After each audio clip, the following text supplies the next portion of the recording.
ഇന്ന് ലോകത്തിലെ മനുഷ്യരിൽ ഭൂരിഭാഗം ആളുകളും തന്നെത്താൻ പോപ്പുലാരിറ്റിക്ക് വേണ്ടിയും പ്രസിദ്ധനാകുവാൻ വേണ്ടിയും ശ്രമിക്കുന്നവരാ. അതിനവർ ദൈവത്തെ കൂട്ടുപിടിക്കാറുണ്ട്, അതിനവർ സഹായത്തെ കൂട്ടുപിടിക്കാറുണ്ട്.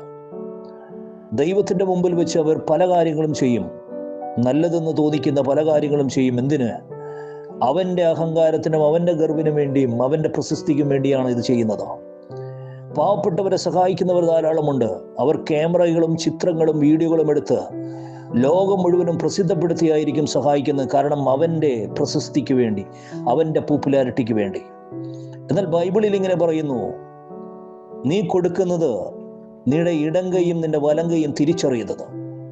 അതായത് വലം കൈ കൊടുക്കുന്നത് ഇടം കൈ തിരിച്ചറിയരുത്, ഇടം കൈ കൊടുക്കുന്നത് വലം കൈയും തിരിച്ചറിയരുത്. അത്രയും രഹസ്യമായിരിക്കണം ഒരു മനുഷ്യനെ സഹായിക്കുന്നുവെങ്കിൽ. കാരണം നീ പോപ്പുലാരിറ്റിക്ക് വേണ്ടി ആകരുത്.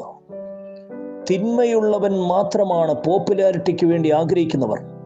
ഇത് നമുക്കറിയാം. സിനിമ എന്ന് പറയുന്നത് ഏറ്റവും പോപ്പുലാരിറ്റി ഉള്ള ഒരു മാധ്യമമാണ്. അതിൻ്റെ അകത്ത് നടക്കുന്നത് മുഴുവനും തിന്മയാണ്. കാരണം തിന്മയ്ക്ക് മാത്രമേ ഈ ലോകത്തിൽ പോപ്പുലാരിറ്റി നൽകുവാൻ സാധിക്കത്തുള്ളൂ.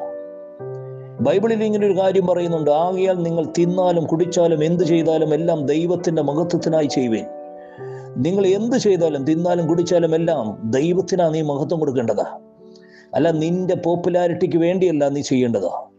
താഴ്മയോടുകൂടി വിനയത്തോടുകൂടി നടക്കുന്നവന് മാത്രമേ ഒരു ദൈവത്തിൻ്റെ പൈതലാകാൻ കഴിയുള്ളൂ. ദൈവം അവരെയും സഹായിക്കുമാറാകട്ടെ.